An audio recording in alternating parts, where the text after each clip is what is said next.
Coming to you from the city of the weird. Exploring topics from the esoteric and unexplored to dimensions unknown.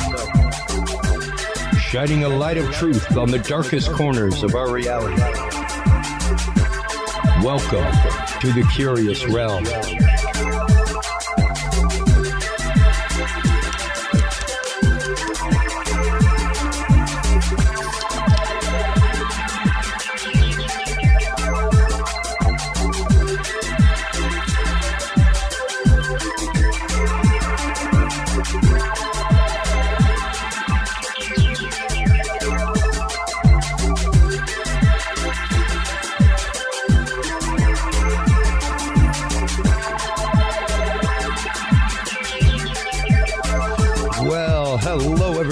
And welcome to episode 18 of The Curious Realm. Chris Jordan here, coming at you in pre-recorded fashion again this week.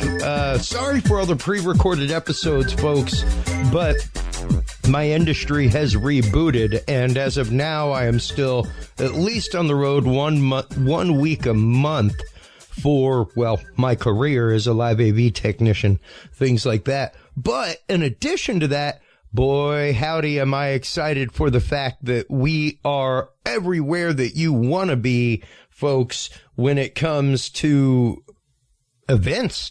We have gone out and purchased all kinds of sponsorship packages. You will soon be seeing Curious Realm. If you go to curiousrealm.com and scroll down to the bottom past the posts, you will actively see all of our upcoming events. And man, we have all kinds of stuff. I don't know why it's not populating there. I promise you it's there. We're going to be having all kinds of fun out at the MUFON conference this year in Denver in July. We'll also be appearing at the Texas Bigfoot Festival. We will be appearing at the Texas Bigfoot Film Festival. We will be appearing at the Folk Monster Festival. We will also be appearing in live broadcasting, our first one, coming up with the Bigfoot Roadshow in Mineola, Texas. We just interviewed those guys the other day. Sorry about the technical issues with that, but it was a great episode and literally some of the best Bigfoot whoop evidence that I have ever heard on tape. I need to make sure to get them their cleaned up version of that. We're going to be having a fantastic conversation tonight with our guest Marla Wynn Cooper in the first segment. In the second segment, we will be talking, topic in the first segment with Marla Wynn Cooper, is DB Cooper. She is the niece of DB Cooper and the author of DB's Niece. We will be talking with her about the many, many folk who have been claimed to be DB Cooper. Every few years, you'd hear about, like, we found him. We got him. Even the amazing show with Lawrence Fishburne, History's Greatest Mysteries, was like, we got him. We found him. Like, we got this guy. But did they? So we're going to be getting into that. We're going to be getting into all of the evidence that she has in her book. We're going to be getting into the DB Cooper case in the first segment. In the second segment, we will be welcoming our good friend, Reverend Michael JS Carter, frequent guest on Ancient Aliens, to discuss biblical technologies, things such as the Ark of the Covenant, the chest plate of the high priests of Israel, the staff of Moses, other things like the possibility of a manna machine that might have kept the Israelites alive with the form of like, producible algae. Really, really wild stuff that is referred to all over the Bible. And is the Bible more of like a high-tech instruction and construction manual than just a gathering of stories? So we're going to be getting into that with Reverend Michael JS Carter in the second part of the show. Before we welcome our first guest to the show, let's, of course, get on over to the Curious Realm Facebook page and check out the news of the week. Here's just some of the news and conversations that we've had going on the Curious Realm group on Facebook. At a KIBW, K-State researchers discover benefits of feeding cattle hemp. Out of ABCNewsGo.com, new vehicles must average 40 miles per gallon by 2026, up from 28 miles a gallon. Here's one that just popped up out of nowhere, and it's been on here twice in the same day, folks. Independent.co.uk, mystery as unidentified alien creature washes up on beach after floods. And this is the second article about it that I have posted. I'm sure that before this broadcast airs, more will be posted, but this creature looks an awful lot like the famed Montauk monster that was photographed years ago on the beaches of New Jersey. So stop on by, check that out. Of course, our good friend Mike Turber was sharing a memory about his interview with The Sun, talking about the UFO, the Tic Tac UFOs. And out of Click2 Houston, my own hometown, photos, Texas teen who posed with drugs, money, and guns and posted pics on Instagram, arrested, authorities say. Imagine that. So stop on by, join the Curious Realm group, follow us on the Curious Realm page for all of the announcements, everything else. But the group is where you can join the conversation. That is where we post all the articles. That's where we have all the great stuff from the news of the week. Now, before we bring on our guest today, I downloaded this special clip out of CBS from, this is November 26th, 1971. This is one of the original reports from CBS News regarding D.B. Cooper and his now famed and infamous skyjacking. When he got on a plane in Portland, Oregon last night, he was just another passenger who gave his name as D.A. Cooper. But today, after hijacking a Northwest Airlines jet, ransoming the passengers in Seattle, then making a getaway by parachute somewhere between there and Reno, Nevada, the description on one wire service, master criminal. Bill Curtis reports. 36 passengers got off the jetliner in Seattle last night, left aboard 4 crew members and the hijacker, dressed in a business suit demanding $200,000 and carrying a plain briefcase which he told the crew held explosives. With the full ransom collected from Seattle banks and 4 parachutes aboard, the plane headed for Reno. It took 3.5 hours, slow for a jet, but the hijacker had given detailed flight instructions. The rear stairwell was open all the way. It arrived at Reno in shreds. The crew, here being debriefed by the FBI, was told to fly low over Oregon's flatlands with the flaps down. The speed dropped to 200 miles per hour. Somewhere, the hijacker parachuted away with the money. The crew had little to say. We gave the information to the authorities, and we just don't want to discuss it any further. Have you been told by the FBI not to discuss? No, they handle their investigation, and my company would rather have it released through them. Tina, were you with the rest of the crew during the flight after you left the ground the last time? Yes, I went up to the cockpit. None of you were within sight of the hijacker, right? Right. We already talked about it, and the captain, How did you surmise that he was not on the plane when he landed in Reno? Well, a search was made of the plane immediately after landing. As we understood it, he could have gotten off as the plane taxied before it came up here. How did the crew know he wasn't on when it touched ground? No way. The crew couldn't know that, but we had the airport covered. Are the authorities now searching for the man? Snow covers the mountains in Northern California and Nevada, a hostile terrain for any parachute drop, especially at night.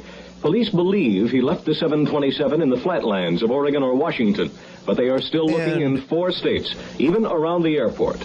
Authorities began their search here, thinking the hijacker may have jumped off at the end of the runway as the plane touched down. But the problem is more complex. About D.B. Cooper and his amazing daring, like he said, parachute escape. D.B.'s Niece is the book. Marla Wynn Cooper is our guest. Welcome back to the show. Marla Wynn, how have you been? Oh, I'm great, Chris. I've been doing really, really good. I'm healthy, I'm well, I'm happy. I've got 10 puppies in my house. Like I said in the pre-show interview, that's about 9.5 too many for me. I got enough energy with a 5-year-old in the house. Yeah, that takes more than 10 puppies. I've got the easier job. Well, let's start getting into this because, you know, like I said in the intro there, and in the pre-show, the whole reason I contacted you was because whenever we had you on last time in our previous incarnation, they were actively just getting ready to, they just filmed and getting ready to release the History's Greatest Mysteries episode on D.B. Cooper.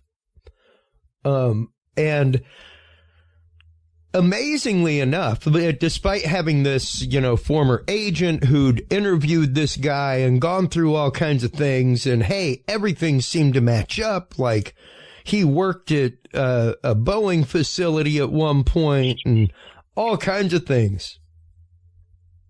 Ended up, come time for evidence, nope, not the case. Everybody that they had that they DNA tested for swabs from his tie, nope, not the case.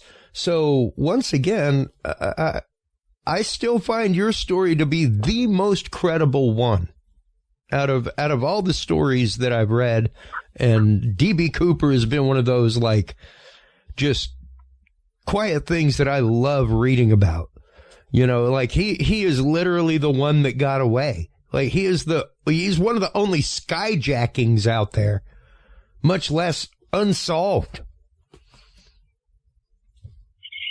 Yeah, it's, and the FBI told me they would never be able to prove the case in a court of law, that they were not certain they even had the right necktie. You know, who knows where the necktie came from. We know the evidence was all tainted, and I've expressed reasons for that in the past, which, you know, we can go over again if you want. I'm sure you have new audience members. But, absolutely. But this is, to me, the more I learn about it, the more I think it's just so obvious this was a CIA operation. It wasn't meant to be solved. It was meant to be something to put people on edge, make them afraid of travel, make them want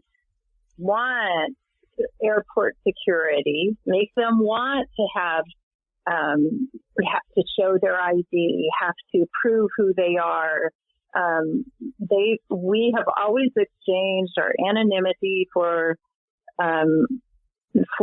safety. We've always exchanged. We little by little have stripped away our freedoms for what we perceive as safety, and these alarming needs for more safety are often created by a giant propaganda machine.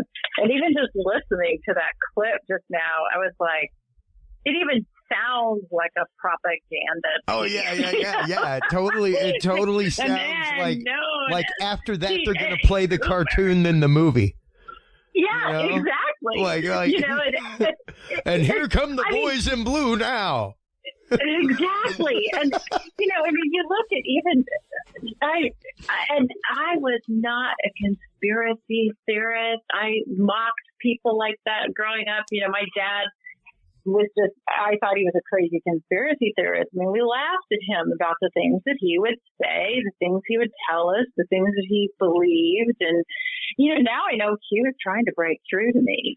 But the programming was so strong from every source, you know, whether it's our education system, all media, television programs, you know, the very term conspiracy theorist came. Yeah.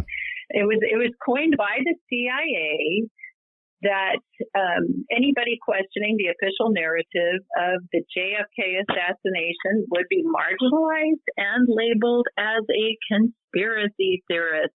And there you watch. From there on out, the Mockingbird media, it was conspiracy theorists, and they were mocked and disdained. You know, how dare you disrespects the president. We've already killed Lee Harvey Oswald. He was the murderer, this lone, crazed gunman. Yeah. Well, now we have a lone, crazed hijacker.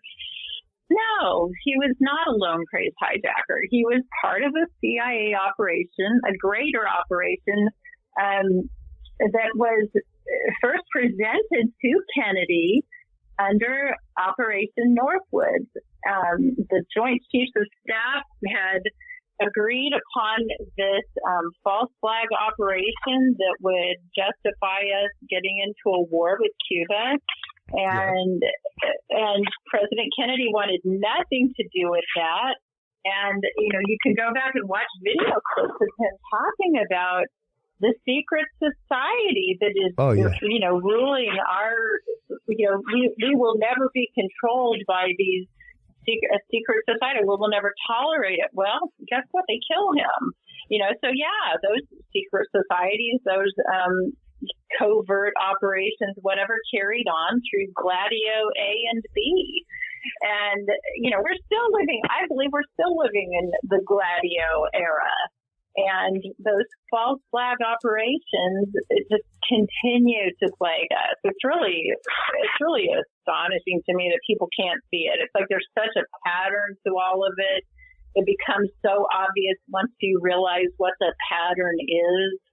And, in the case of the D.B. Cooper hijacking, there were, to me, the one that really opened my eyes that there was propaganda surrounding the hijacking in order to prepare us for this big one. And it was the movie Airport. I've talked about that in the past. If you go back and watch the movie Airport, that was based on a book written by Sir Arthur Haley, who was a former member of British intelligence. And he writes this book called Airport that was immediately released into like 13 languages. And now it's going to be this fabulous movie with an all-star cast, had the biggest marketing budget of any film up until that time, and was released into theaters. If you didn't see that movie, it was kind of like missing Star Wars. For that era, you just got to see this movie. They advertised the hell out of it. And watch it now. It's like it is clearly a propaganda piece warming us up to the idea of we've got to have better airport security. We've got to have it. Well, and so much was it. So so because there was a whole. There was Emergency. There was the Towering Inferno. There was an age of epic disaster films. Poseidon Adventure, all kinds of stuff. But specifically things that happened in Los Angeles. Things that Los Angeles was just doomed, whether it was spiders coming or what have you. But this movie that you're talking about was so popular that it spawned Airplane 1 and 2. That's half the jokes that they are making are literal jokes springboarding off that movie. Right. And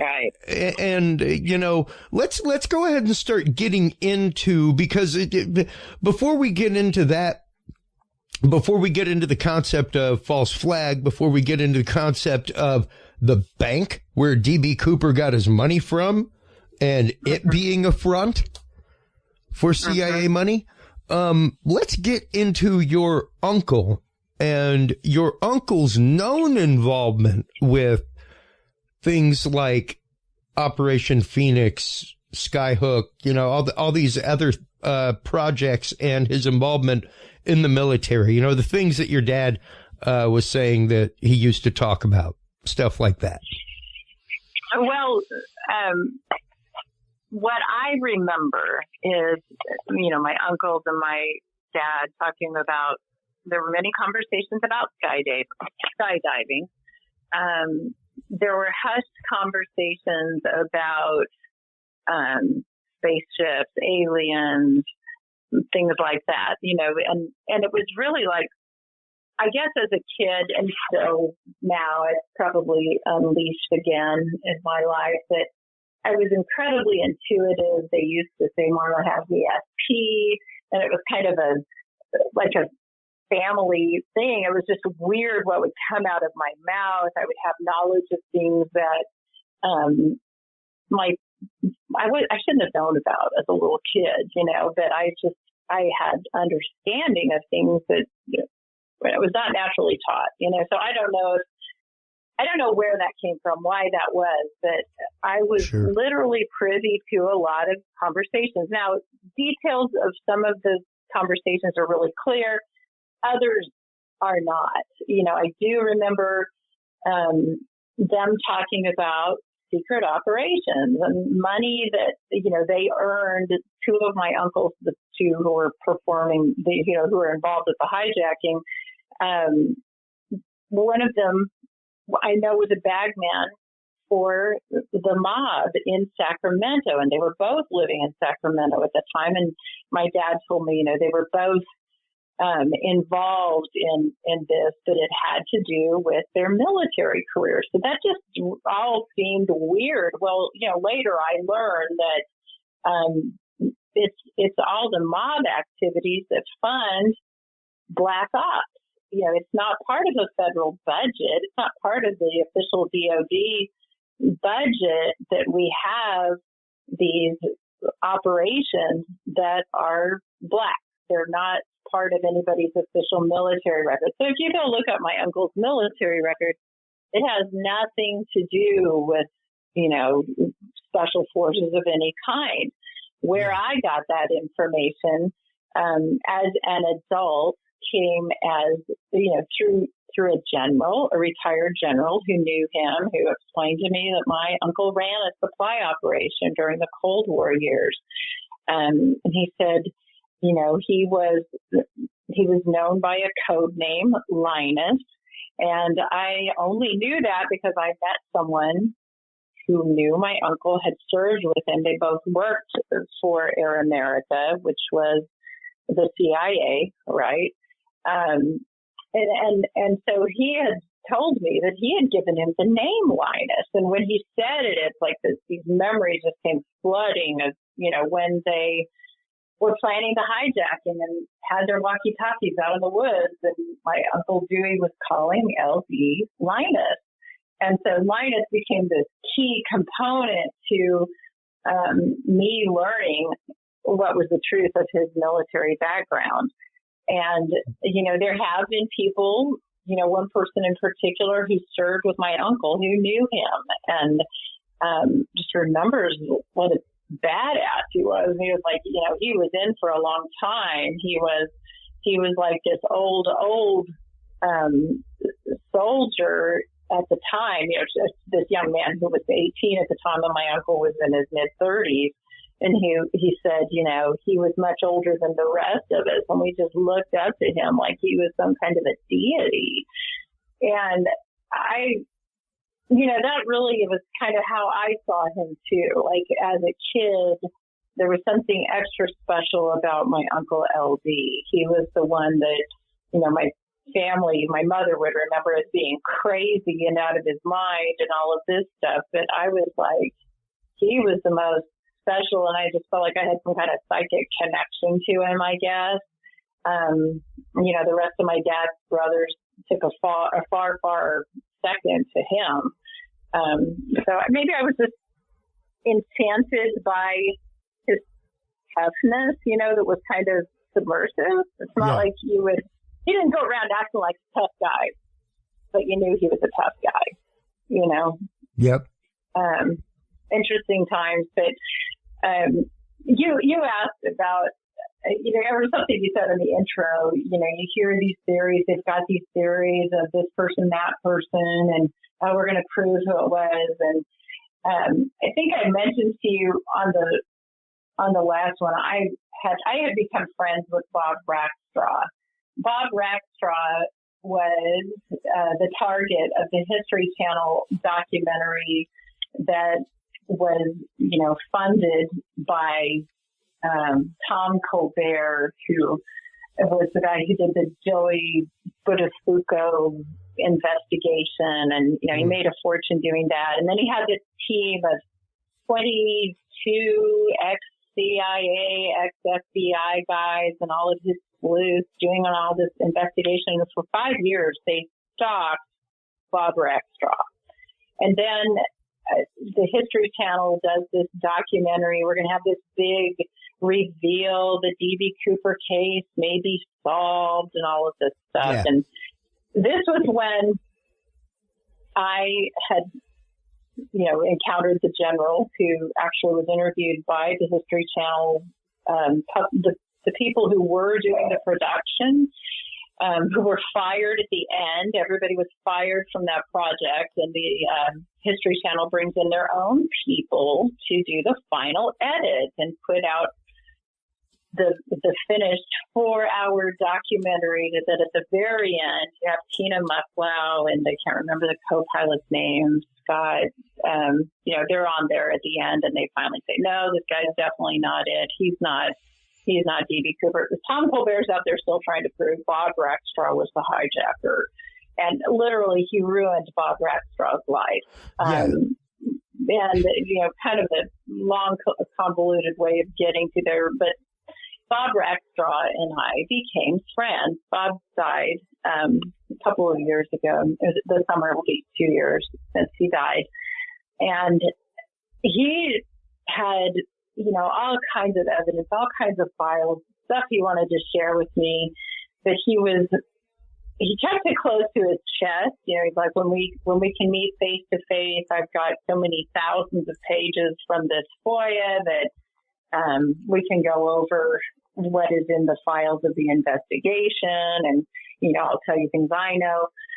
Well, Bob Rackstraw confirmed something that I had put together on my own, and that was that Ralph Himmelsbach, who is also dead, but he was the lead investigator out of the Portland Bureau of the FBI following the hijacking. It's Bob Rackstraw who is the most quoted in the early investigation. He's the one who said there's no way this hijacker would have survived this terrible weather, and that he was rude, he was loud, he was cussing, he was hateful, he had everybody in terror on the plane, and he completely misled the media in the nature of my uncle, which raised a red flag for me when I had time to think about it. It was like he totally took them off the trail, took the public off the trail of the hijacker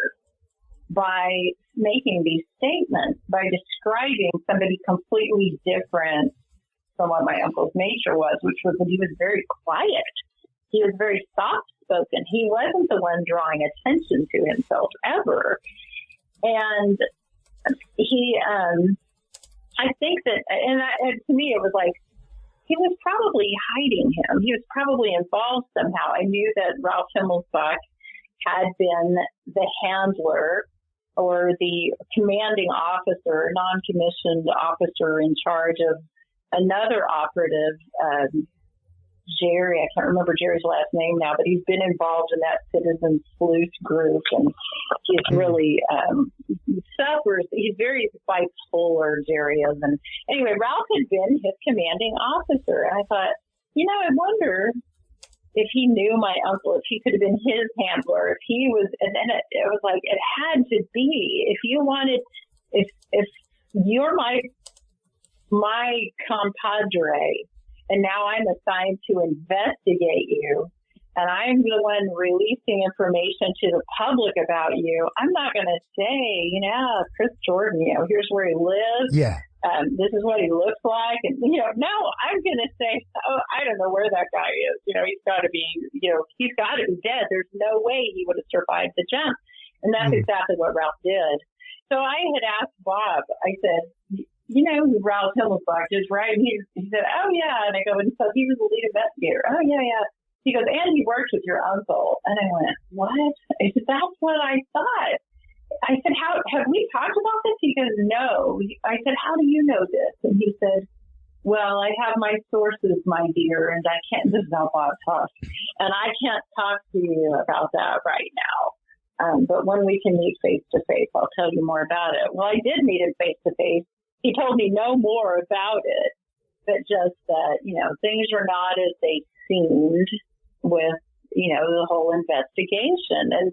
And it's because, now the FBI is being investigated for all kinds of corruption having to do with the Steele dossier. And, it's like, I think all of these entities, these 3-letter agencies in our country, people are finding out slowly but surely it is happening.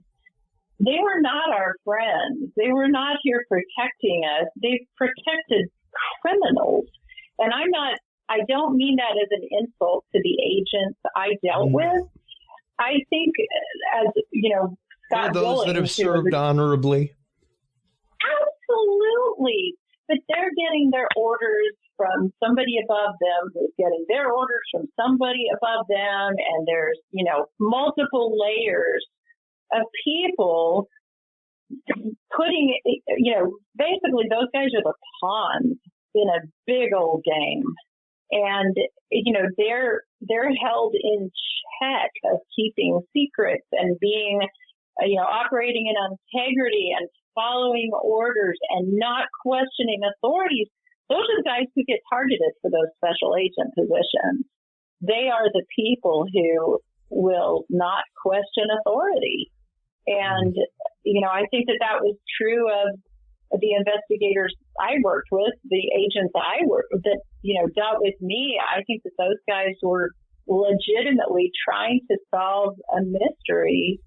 And the more you look at it, the more you put the pieces together, they knew the scoop. They knew they were never going to be able to solve that mystery. My uncle vanishes into thin air a year after the hijacking. My father said he never spoke to him again.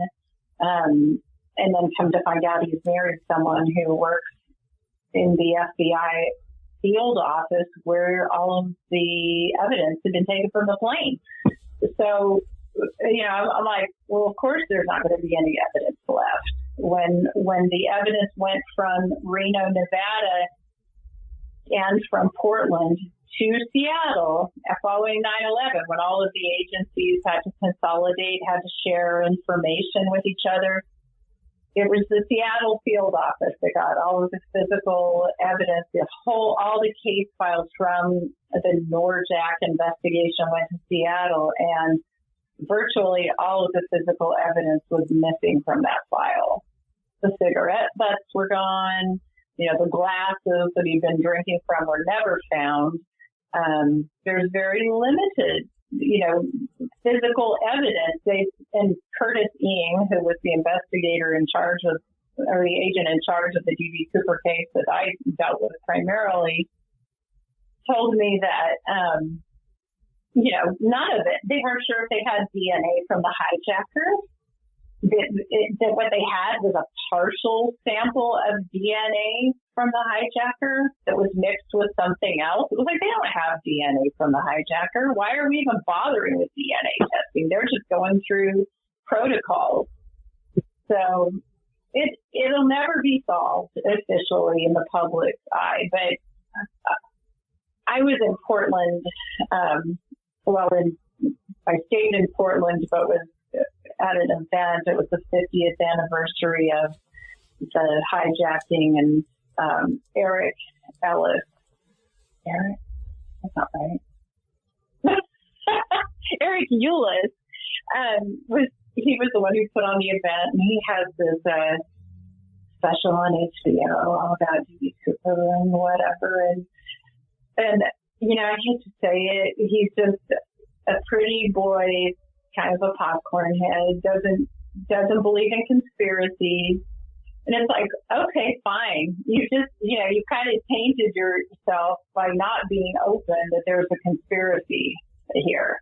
That we're all looking for one lone hijacker, and because that's the narrative. That's what the FBI said. And so, that's what we're going with. There's one man, he's the citizen sleuth, who has who had said there had to have been a second person involved. And it was like, well, that's good. Now you think it's just two people, though. You don't think it was a big old operation. But I was at this event. Oh, go ahead. Well, no, I was going to say, I wouldn't say it was a two-person operation, but there was definitely a lot of cooperation. Oh, yeah, there was. But there was, oh, go ahead. No, you knew that they were changing, that they were refueling in Reno, that they were letting everybody off. Correct. They let everybody off in Seattle, and then they refueled, and then they were supposed to refuel in Reno, but when they landed the plane, the hijacker's gone. And now the interesting thing is his intimate knowledge of a 727. Right. His intimate knowledge of the parachutes that are available on a 727, and as well, I mean, of course, it doesn't take a genius to know that there's a back stairwell. Most of the time, the passengers were coming up the back stairwell. Yeah. Well, the top engineers at Boeing did not know that you could skydive out of the plane. That was very limited knowledge, only known to anybody who has been part of the test flights in Laos in the winter of 68, 69 would know this plane can be skydived out of. And anybody they told. But it's not like it was broadcast. But the thing with LD, he had Dewey on the ground who only had to patrol with a walkie-talkie a very small area on the ground that was the jump zone, the drop zone where LD was going to land. And the reason he knew that is, and these guys who are trained as, marshals, who are the Army Rangers, anybody in Special Forces, they all learn how to identify locations by fixed geographical data, right? So in the case of the DB Cooper hijacking, by specifying you can only fly the plane at under 10,000 feet and under, and you have to keep the speed at 200 knots, which was, I think that was what it was, 200 knots, whatever. It was a very slow speed for that big old plane to be going and stay airborne. The landing gear, put the flaps down. Yeah. And at 10,000 feet, the only way he was going to get out of SeaTac and fly to Reno was on a flight path called Victor 20, I forgot what it is, Victor 23 flight path. And it's really interesting. There's a guy, Dan. Come on, Marla. Gosh, my brain is just sleeping. I'll think of Dan's last name here in a minute. We've actually become friends. He came here to interview me for his show and ended up not interviewing me. He just played guitars and sang, and we had a good old time. But he'd already decided and made up his mind who the hijacker was, and he didn't believe it was my uncle. So he really wasn't all that. Dan Ryder is his name. And Dan is a pilot. He was a pilot with Delta. He's skydived out of, all these planes. He's skydived out of I think he's out of one of the 727s, and he's an expert skydiver. He does a show where he solved how these plane crashes happen. And he's really good at it. He's very knowledgeable, really interesting guy. But he confirmed, when you're flying a flight path, if you get 1 degree off, you've got the tower screaming at you. You don't just go, varying willy-nilly flying around the sky, no more than you would drive off the highway at 90 miles an hour into a field and go through the forest. The difference is you could do that if you wanted to. You can't do that. You can't do that in a plane. Like, you got to actively file a flight plan. You don't have to. You don't have to file a flight plan with anybody whenever you leave to go to the grocery store. That's right.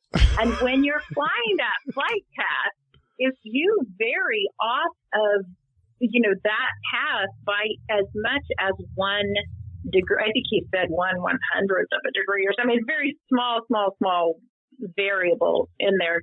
There are alarms going off. You could lose your pilot's license flying off of there. And so, all these sleuths saying, well, he could have jumped out over here. We think he went over this way. Eric Eulis among them, saying that, we think he went off the flight path and that we should be looking for the money over this way and whatever. None of that ever happened. He stayed on that flight path.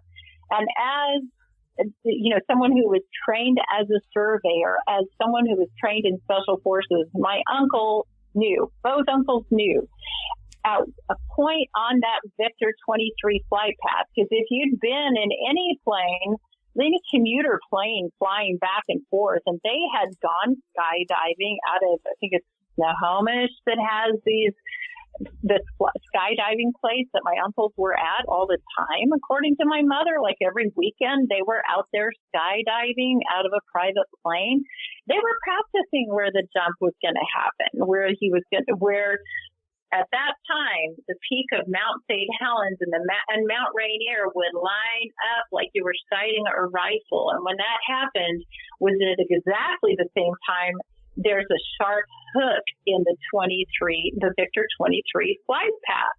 This is what Dan Greider told me about the hook in the flight path. And I said, well, let's compare that to what someone else had told me about the peaks lining up. And sure enough, it's exactly that spot. It's like, if somebody shoves you out of the airplane with those two things happening, there was no doubt about when he jumped out for Dewey to be able to find him. It was simple for Dewey to find him. And, the problem was with the parachutes, which the FBI had sewn shut. That's not part of the official record, but that is what I was told by someone who was friends with Ralph Himmelsbach, that Himmelsbach bragged about it. We sewed his parachutes shut. We know he didn't live because we sewed his parachutes shut. But here again, I think that was a half truth. I think that Himmelsbach was telling this to a man named Jack Rowlands, who told it to me. I call him Con Man Jack. Ralph was flying around with Con Man Jack in his aircraft following the D.B. Cooper hijacking and saying, we've got to go interview this person, that person, but it's just a waste of time because we know the guy is dead. And personally, I think that was part of Ralph covering for my uncle, that he would tell Con Man Jack had a big mouth, and Con Man Jack did all kinds of, what's the word that I want? He was kind of like a cleanup guy and also just, he was a snitch. He gave the FBI, information about criminals in exchange for them turning a blind eye to his criminal activities. Like a Whitey Bulger. Not that that's what Whitey Bulger did. Right. But he named Ron Wyden, right, who is still like a senator is he out of Washington or Oregon? I can't remember.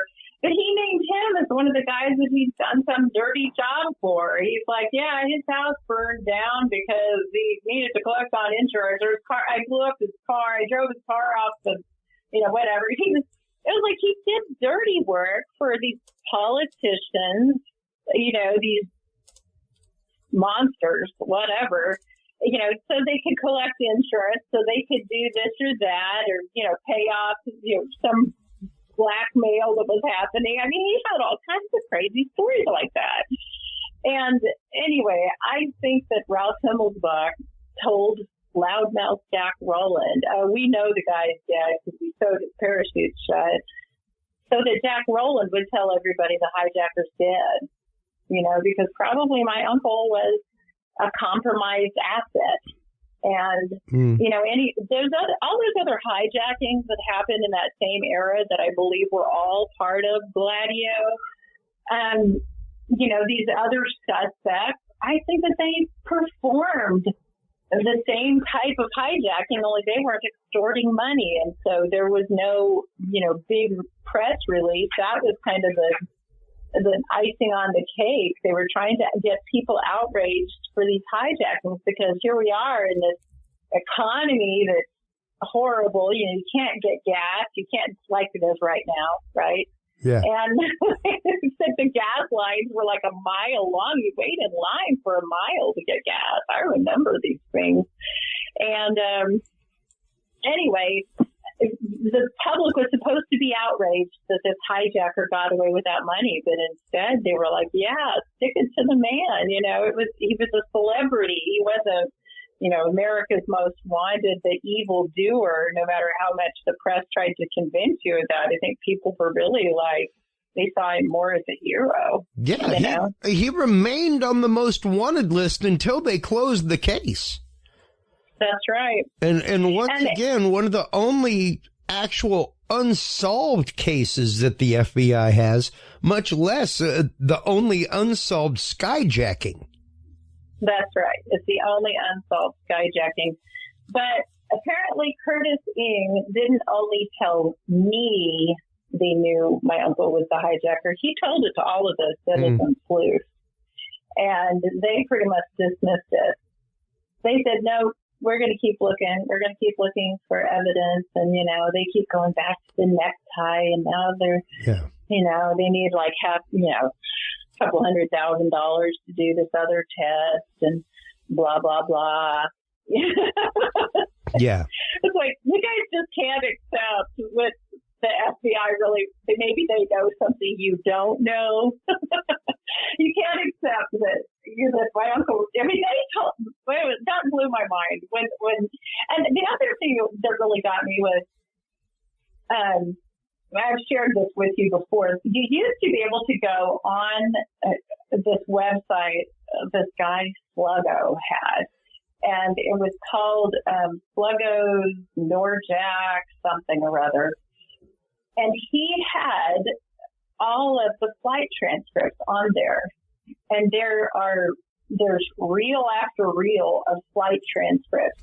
And as one tower, as the plane flew, the next tower would be picking up the signal for the communications between the plane and the headquarters of Northwest Orient in Minneapolis and Seattle Tacoma Tower, where the plane was flying out of, and then Marino's Tower. And so as the plane flew, there would be a different reel depending on which tower was picking up the signal. Well, and so I've got a map up right now of the actual flight path in black, the typical flight path of the plane. And then the actual route taken, which started pretty parallel and then just, boy howdy, went on a joyride. What you're looking at is, wait a minute, what you're looking at is bullshit. That is put out by some citizen sleuth.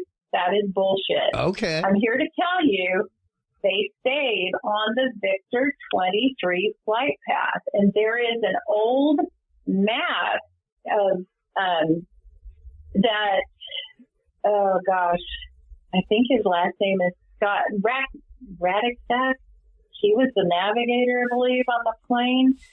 And he's very old now. He's really good friends with Dan Grider. Well, they became friends. But anyway. And the whole reason I brought up that map is because, that is, at least from what you're talking about with the person that had all the different tower reports and everything else and transcripts, that's pretty much where those came from was, hey, we got it over here. Hey, we got it over here. So, they're putting it up, but So, but the tower guy, this was really interesting. I'm glad I went to that 50th anniversary those presentations because Dan Grider was not invited to participate, right? But he was there, and Dan can be kind of like a bit of a pest, whatever.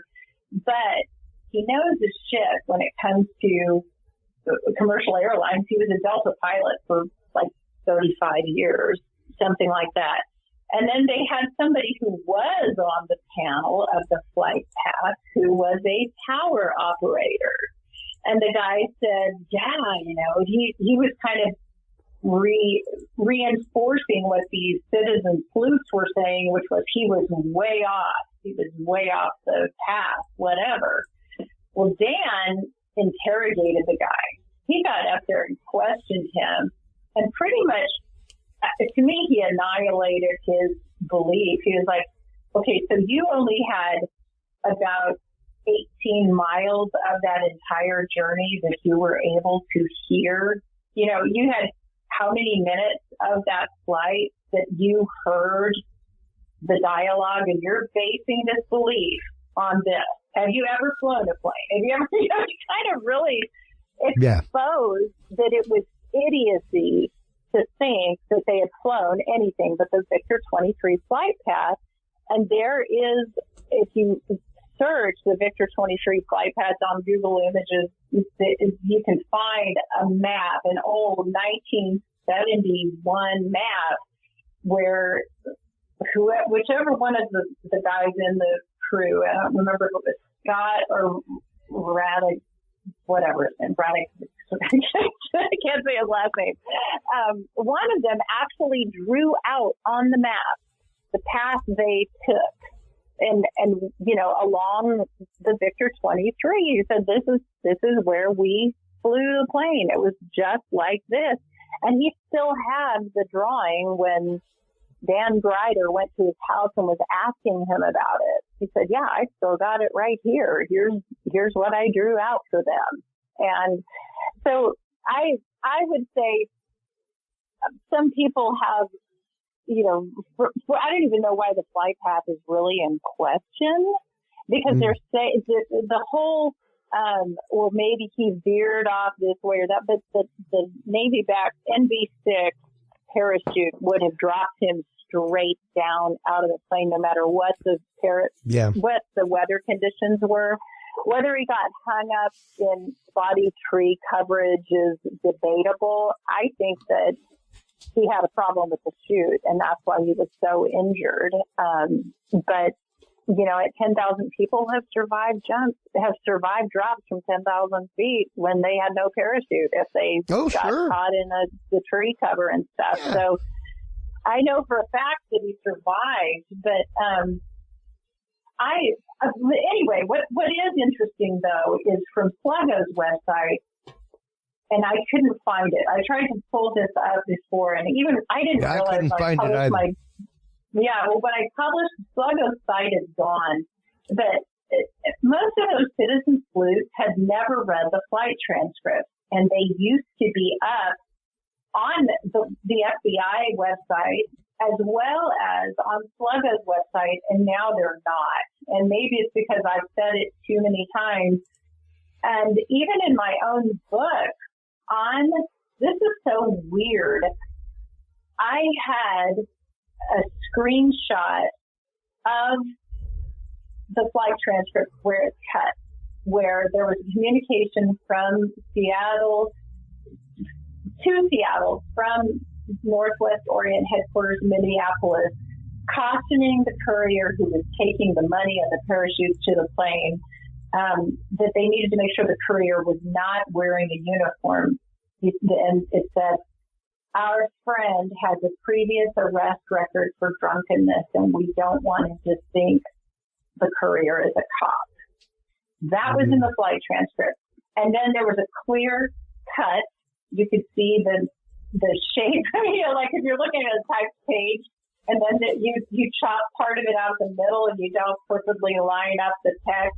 It was so obvious that the transcript had been cut, and there was about a several minute pause. I don't know how many minutes it was. There was a long pause before Lieutenant Scott comes back and says, Roger, so it's like, what was that dialogue? That dialogue, the fact that Minneapolis knew the arrest record of the hijacker, while the plane was in flight, proved they knew who the hijacker was. Mm. Who the hijacker was never a secret. And that information was readily available when I was writing my book. And, that was something that I had discovered after reading about that little segment in Ralph Himmelsbach's book, which is called Norjat. And he tells this story of that communication coming in. And then he laughs it off. He said, wow, how did he put it? FBI computers were doing their job. And it was like, did anybody actually read Himmelsbach's book who had a brain? How would the computer know who the hijacker was if the identity of the hijacker is unknown? It was really weird to me. And, when I read that in his book, that's when I went looking at the original transcript. Most of those citizen sleuth people supposedly doing all of this investigation have never bothered to read those transcripts. Why would it? That should be the first place you would go if you want to investigate what happened on the plane, supposedly. I would think you would be reading the transcript. None of them had done it. None of them. When I talked to them at the 50th, I was like, you guys haven't read the transcript? No, I don't even know where you get the transcripts. Well, I don't know where you do now either, but you guys were in this long before I was. Well, I will definitely do my due diligence to find those. And, they say that there's one in California. Why California? I don't know, except that so much of this mob shit happens in California. Mm. But they said that there was one in California that really was concise, that made sense. It matched the narrative, I think is what it was. But that's why they liked that. They said, I read the one out of California, but, that other one that had so many starts and stops because it was from one reel, then another reel, then one ends and another. And they were like, you couldn't make any sense out of that. That doesn't match what we know happened. Well, and of course, not only what we know happened, but the profile of D.B. Cooper. That's, of course, the questions that people ask all the time are, things like, was your uncle ever involved in the military? Did your uncle have a history of parachuting, skydiving, things like that, especially in the military? Mm-hmm. People ask, you say, they do ask me that all the time. And I'm like, yes, he did. Is that part of his official military record? No, it's not. And, Curtis Ing asked me about that. He said, Marla, you were in the Navy. You wouldn't have been you wouldn't have been a skydiver. And I was like, I don't have an explanation for it, but I do know that he and Dewey both talked about their parachuting experience in, when they were in the military. Well, come to find out, the same thing, Army Rangers. Sure. You've got anybody trained in special forces, whether they're SEALs, Delta Force, the Rangers, say Navy extraction units, people who train Navy folks for survival, all that stuff. Anybody doing reconnaissance work. Yeah. But you know what?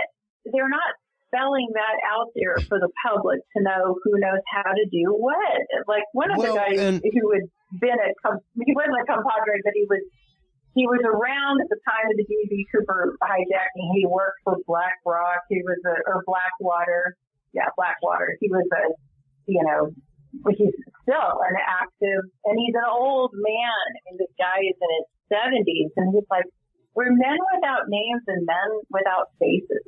You're meant to blend in, not to draw attention to yourself. You're supposed to, they're supposed to be incognito. You don't want to be being investigated for war crimes. And so these things are not in their records. It's like you could be living next door to, and you might be somebody who was a CIA operative or is a CIA operative. They're all over the place. You don't know who they are. You're not supposed to know who they are. Yeah. If you know who they are, they didn't do their job well enough. Exactly.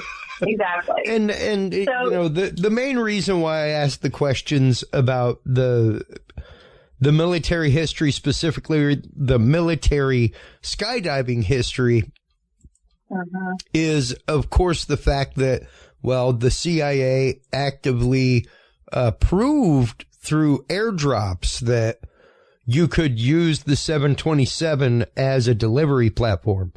I think the CIA had the plane designed for that exact purpose. I think that they held them in reserve at Boeing until they needed them, but that they commissioned Boeing to design a plane that they could skydive out of without really the public knowing that's the purpose of it. So it looks like an ordinary passenger plane, but it's used for reconnaissance work. Exactly. And, not just that, but once again, the intimate knowledge that D.B. Cooper had of the plane, the aeronautic properties of it, and how it flew and how to fly it and how to properly jump out of it. Not just properly jump out of it, but properly jump out of it to the point of comfortability of having a couple bourbons.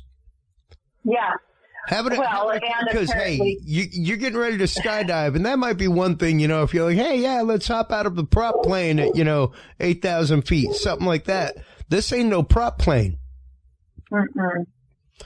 You aren't jumping out of the side of it. You're jumping out of the back of it, and you're jumping out into the middle of the wash of it, which means you better be highly experienced. Here's what's interesting. He didn't know how to lower the aft stairs because the ones they were using for testing over Laos didn't have the aft stairs. They were wide open. They were flying with a hole in the belly that the aft stairs were not on when they were flying. They were off. So he didn't know how to lower the aft stairs. He had to have help from the flight attendant with that. So that's kind of an interesting little piece of information. The man who knew my uncle, who identified him by his name, by both his actual name. Oh, and there's another thing I need to tell you about. I found out, though, from these citizen sleuths at the 50th anniversary that, because these guys, some of them actually had access to all of the FBI records about the case. Well, if you search what happened, and I think it was in Ralph's book that I had read that it was the airline employee when he walked up and said, "I'm Dan, I want to buy a ticket. Is this going to be a 727?" He asked that question apparently, and normally in either Ralph's book or somewhere else. I mean, it's online. It's kind of a obvious thing that supposedly the airline attendant wrote the name Dan Cooper on his ticket, and you can find images of the ticket, right, with the name Dan Cooper as it was printed, supposedly by the airline attendant.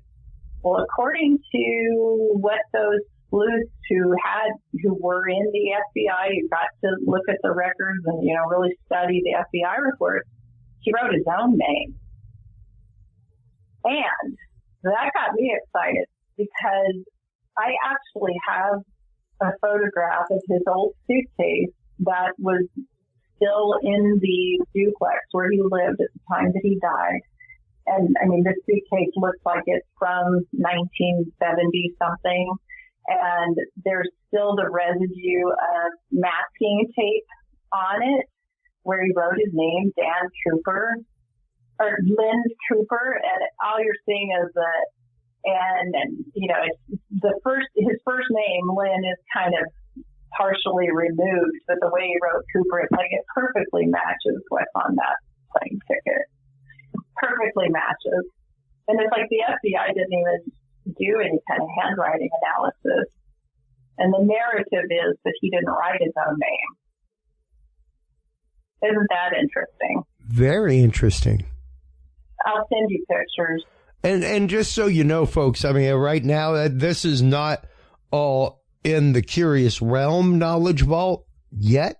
It is publicly available. I will definitely be adding all of these FBI files of the D.B. Cooper case to our Knowledge Vault.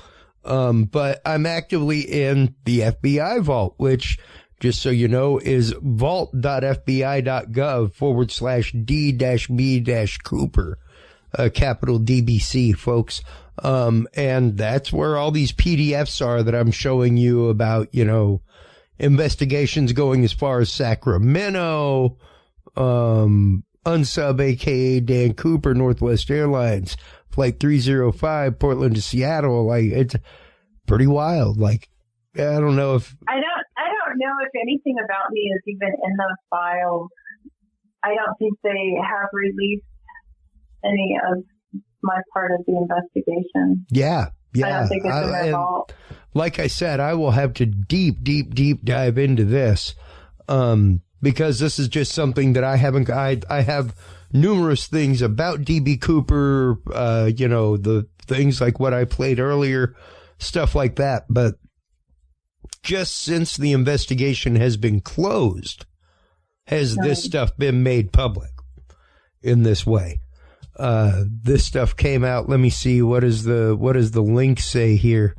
I'm trying to see. Probably 2016. Yeah, that's what I'm thinking as well. Yeah, that's what it looks like. That was when they closed the case. Was right. Yeah. They made an official announcement right after the History Channel documentary came out. Exactly. And I mean, it's wild information, and wild to think that, you know, like you said, like we've said in previous episodes that we had you on in our former incarnation, it really seems much more like a dry run and a way by which to obtain money from shadow banks, stuff like that. Yeah. Definitely. It's really strange once again. Not that the FBI didn't spend 50 years investigating it, you know, but to have never solved it, to have swung and missed so many times, something's just weird about that. With as much information as was available. Well, and I think it's interesting that the other hijackers were all killed. You know, they went to prison, tried to escape, got killed. Yep. You know, or they got out and committed another crime and they were killed. They were, you know, none of them are alive to talk about the operation. None of them. Yeah. But he lived. He lived until he died of Lou Gehrig's disease. Wow. He had epilepsy, Lou Gehrig's disease, which is very common among special forces guys. That was a lot of guys who were in Vietnam who did the secret reconnaissance work died of Lou Gehrig's disease. And how old was your uncle when he passed? He was 66 years old. He died in 99, and he was born in 33. And how long after Isn't that weird? 33, yeah. 66, 99. Yeah, that's really weird, actually. How long after? And that's another thing. I'm sorry. If you look him up, it says that he was born in 1931. Even his headstone says that he was born in 1931. But my grandfather's Bible says that my grandmother wrote in her own hand that I have, says that he was born in 1933. And this is how I know his military records are totally fake.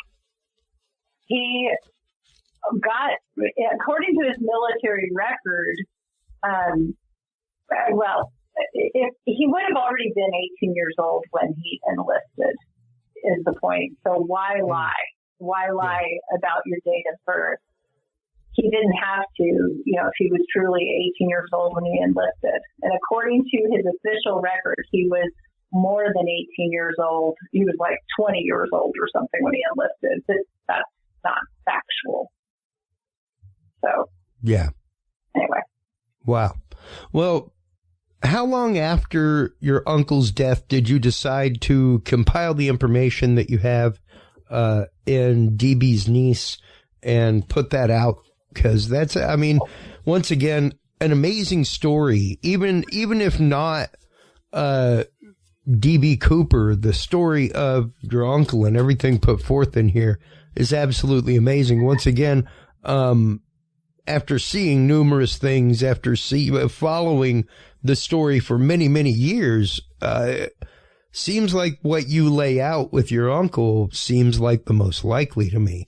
And I really need to do it. Yeah, go ahead. Yeah, I need to do an update to that book because some of the things I'm telling you, I didn't know when I released the book. I put it out hurriedly. I've been working on it for 5 years at the time that I released it. And I only put it out because of the History Channel documentary coming out where I had shared all of my information with them. I told them all kinds of stuff. I needn't have worried. I was advised by a friend of mine who had been a producer at ABC News when I was on Good Morning America. He had come as part of the team that interviewed me, and he had advised me, like, if you gave them all of your proprietary information, you really need, you need to protect your intellectual property by putting that book out, even in its raw form. Yes. You put it on Amazon, do something. So I did that, and I've never done anything to market it. I talk about it in interviews, but I'm like, I really never felt like the book was complete. But it was like, okay, I could see the point of putting it out. Okay, I'm just going to stick it out there as a marker. This is my information, my research. These are the people I spoke to, gave me the knowledge that I have. And strangely, that I needn't have worried. I was like, I'm sorry, I forgot my train of thought. You started to say something about, I'm sorry, Chris, I totally lost my train of thought. Well, I don't remember what I was I'm just talking about the what it took for you to be able to come through, like you were just saying, with the investigator who said, if you've done this, you need to get out in front of it right now and publish. So what had happened is, I witnessed these things as a child, and then my dad sits me down after, witnessing my uncle planning the hijacking. I'm out in the woods with them before they went to Portland for my uncle LD to get on the plane. I was out in the woods with them around Sisters, Oregon, while they're testing the bandwidth of a set of walkie-talkies. I'd never seen walkie-talkies. I thought these were the coolest things. I'm 8 years old, and we're home for Thanksgiving at my grandmother's house in Sisters, Oregon. We had come to visit from Spokane, Washington, and we were there for Thanksgiving. And I'm out in the woods, walking through the woods with my Uncle LD, who has a walkie-talkie, and we're walking the opposite direction from Uncle Dewey, who has the other walkie-talkie. And Dewey keeps saying, "Can you hear me, Linus? Come in, Linus. You copy, Linus?" And I'm like, "Linus," I'm laughing. I'm 8 years old, and I'm a Peanuts comic book fan, and I'm like, if you're Linus, Uncle Dewey is Pigpen, because he was an absolute slob, And then as we're walking, we find out there's about 1.5 miles between them, and they can still hear each other through the forest. That was important. And when we were getting back to my grandma's house, I'm calling Uncle LD Linus, and he says, "You can't call me that. You can't say that name. It's a secret. It's a big secret. You can't tell anybody that." Okay. Never thought about it again until I met the man who knew my uncle. But anyway, so here I am. I'm 8 years old. The next day, we are trying to watch the Macy's Thanksgiving Day parade on TV, but all there is this stuff about DB Cooper. And that morning, my two uncles had been back to my grandmother's house in the car. Uncle LD is all beat up. They try to tell me they were in a wrecked, but the car is not wrecked. None of this is making sense to me. My dad comes out of the house, and, you know, they have this big confrontation on the driveway. It was all very emotional because LD looks like he's on the brink of death, where the day before he'd been perfectly fine when we're traipsing around in the woods. And so this is all very traumatic for an 8-year-old kid, right? And my dad sits me down on the back porch of my grandmother's house and tells me, you can never, ever talk about this. This is a secret. I know we don't keep secrets, but this is life and death. Uncle LD has done something really bad, and he could be killed if the police find out what he's done. He didn't actually get away with it. You know, he's just giving me this lecture. And, you know, I'm seeing the news reports that day of this hijacker and thinking how, you know, interesting it is that they do these drawings. But I'm not thinking about this looking like anybody, but looking at those drawings now, it looks like my dad, you know. So anyway, later, my dad, you know, gives me the lecture all over again. And honestly, Chris, I think he mind wiped me because I completely just forgot about it. And then he reminded me of it, you know, a month before he died. My father reminds me of the hijacking. And this was 1995 Christmas, and he died a month later. Honestly, I wonder if my dad got taken out for talking about it. He worked for military intelligence. I believe he was a remote viewer. He had some kind of work that he did in intelligence that he couldn't talk about, but that he, you know, he told us he could be called back anytime because of the skills that he had. And, you know, I think that my dad did something to make me forget. And then, you know, as a 30-something-year-old woman at Christmas that year, when I asked him about LD, when he said, you know, don't you remember this? He hijacked that airplane. You need to write a book about this, blah, blah, blah.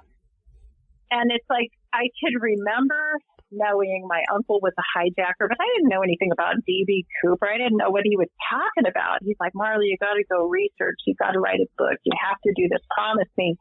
He kept calling me when I went back home after Christmas and, you know, pressuring me about writing a book. And I was like, you know, my dad's a batshit crazy conspiracy theorist. You know, if I get around to this, I'll get around to it. I've got more important things going on. And a month later, he's dead. And do I think about D.B. Cooper again? No, not until 13 years later, my mother brings it up again. My mother at her birthday party said, you know, we were talking about old family gatherings because we're having this big party for my mother. And it's like, wow, it reminds me of being in Oregon and blah, blah, blah. And I started thinking about family, and I asked, what do you think ever happened to Uncle LD? And she said, oh, that son of a bitch was crazy. And I was like, why would you say that? She brought it up. She said, oh, I know he was D.B. Cooper. And I didn't know who that was. I was like, who's D.B. Cooper? What are you talking about? And my sister comes out and says, oh, you know, the hijacker. And it was like wind from heaven hitting me from all sides. You know, I'm flashing back into the conversation with my dad. I'm seeing this news story at 8 years old. I'm like, I mean, all of this is just flooding into my brain. It's like something unlocked in my head. And for the next week, it's like I keep having these flashes, these glimpses of memories. And, you know, I had gone online that very night, looked up Cooper hijacking, and, you know, right away, it's like, oh my God, these pictures, these composite drawings look like my dad. And then I'm remembering the Dan, you know, it's like, Dan Cooper, where's Dan Cooper come from? And, you know, I'm remembering the comic books that he had stuck on his bedroom wall. They were thumbtacked up to the bedroom wall. And it's like all of this stuff is coming back. I'm feeling like the biggest idiot in the world. How could I forget so much for so long? And I described that in my book, a dream that I had right before I had a polygraph test with the FBI, where I'm literally asking God in my dream, how could I have forgotten so much for so long? And it's like, no, it was just locked up. You didn't forget. It wasn't time to remember. Now it's time to remember, kind of a thing. And anyway, that's what prompted me to write the book was, remembering what my dad had said before he died. You have to write this book. It was like a mandate given from my father. And, the whole time I was writing it, I have to say it was like a supernatural journey. The heavens opened up for me to even have the resources to stop working for a year and a half. There was a man who came into my life who offered to underwrite the book. And another person, a beautiful woman here in Oklahoma City, offered for me to live on her estate for safety reasons. I was going through a really awful divorce at the time that the FBI leaked about the investigation, and I had moved on to this private estate at the time that the news reports came out in August of 2011. And, I was in this secluded, safe place, living, behind a gate with big dogs. The estate just sold last month, but I lived there for a year and a half while I wrote this book and could just isolate. And I have a wonderful friend with a cabin in the mountains in New Mexico, and I would go back and forth and be up in the woods, writing from this cabin. And, even a song that my dad had written on my birthday, sometime before he died, it was a couple of years before he died, he wrote a song that was about my Uncle LD. And, it's not clearly told in the song lyrics, but if you knew, what happened, it was just so clear to me. And it came to me while I was writing the book. His wife died, and his son had this sealed envelope. He said, there's a certified letter that your dad sent to himself that's never been opened. And inside of it was a tape recording of this song and the lyrics and the date that he wrote it. It was a Christmas song, and it was about my Uncle LD. And it was like, wow. I mean, I'm just in awe of how beautifully God, when I opened myself up and said, I'm willing to do this thing you've called me to do, even though I don't know the first thing about writing a book. I don't know. I've never written. I mean, I wrote first thing you do is just start writing. Life.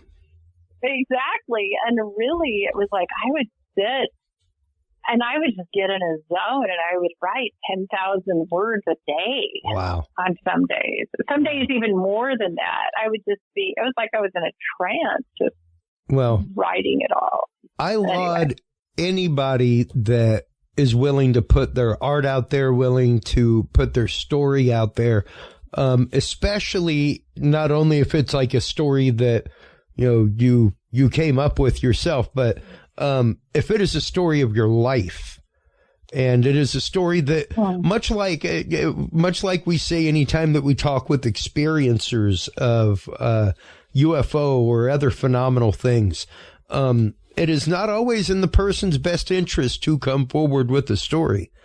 Right.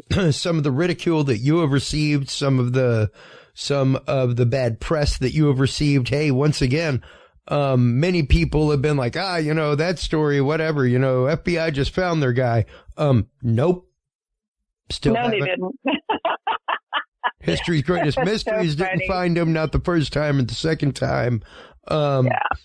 This, once again, is the closest thing that I have found that is yet to be fully debunked about anything. So I thank you regardless for coming through with the way you see the story from your life, the way that they connect together, and the way that it's brought you to where you are now and the way that it's changed your life.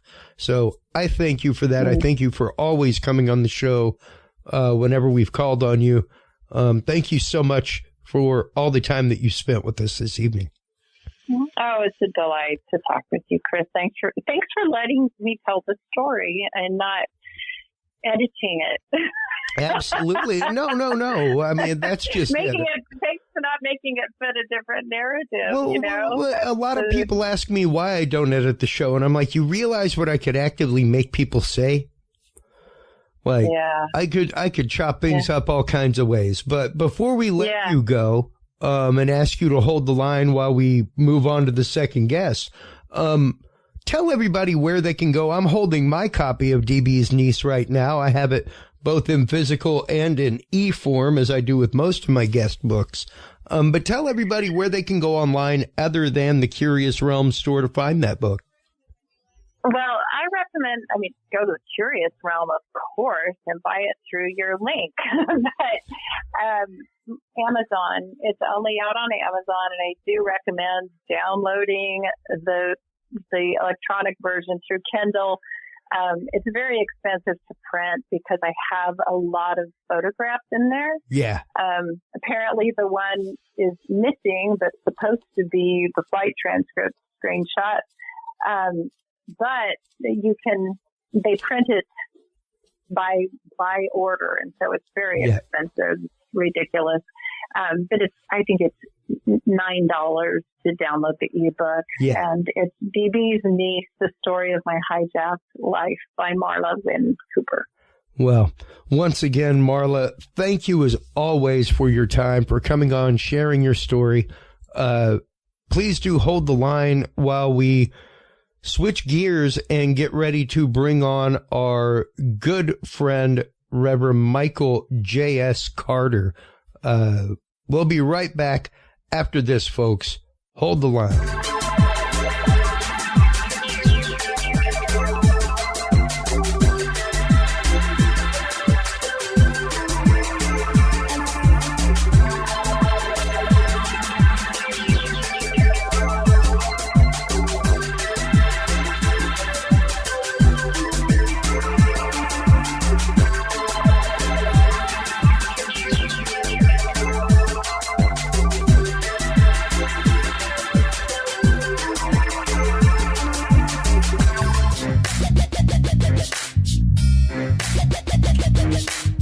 With the rise in attention to the health benefits of cannabis and cannabinoids, including CBD, True Hemp Science has become one of the premier providers of full-spectrum CBD and CBD-related products. Using a proprietary spagyric process, True Hemp Science extracts maximum benefit from the whole hemp plant. Buds, leaves, stems, seeds, even roots. Every part of the plant is used and then reused to formulate a rich, complex profile of CBD, CBD derivatives, and terpenes guaranteed to provide the relief and benefits you need daily. Visit TrueHempScience.com to experience the best CBD oils, edibles, and topicals on the market today. And use code CURIOUS7 to save 7% off your entire purchase of $50 or more and get 2 25-milligram CBD cookies or brownies free. That website again is TrueHempScience.com, and the code is CURIOUS7.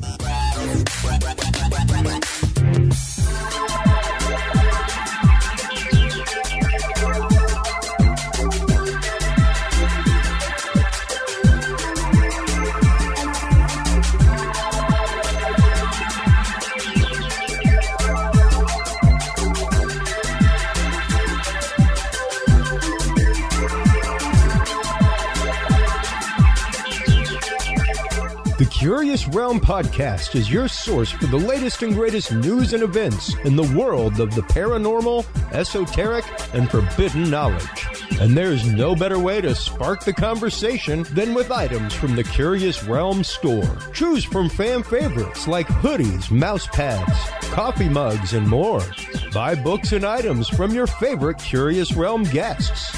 Get your hands on the latest gear for paranormal investigations and experiments we discuss on the show. Open your web browser and stop on by the Curious Realm store at curiousrealm.com/store to buy the latest Curious Realm wear and out-of-this-world gifts for yourself, your family, or a mind that you want to open. That website again is curiousrealm.com/store.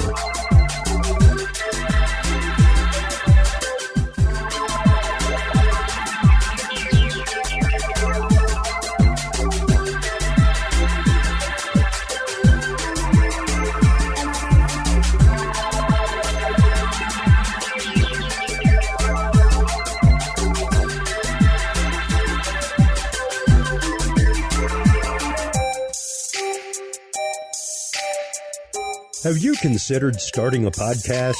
Looking for a way to make your business a voice of authority in an industry? Then Podcast Cadet is the solution for you. Whether starting a podcast for yourself, your brand, business, school, church, or just plain fun, Podcast Cadet is here to help you navigate the waters of the podcast industry. Specializing in one-on-one consultation and training with industry professionals in fields ranging from podcast technology and editing to distribution, monetization, and even social media strategies.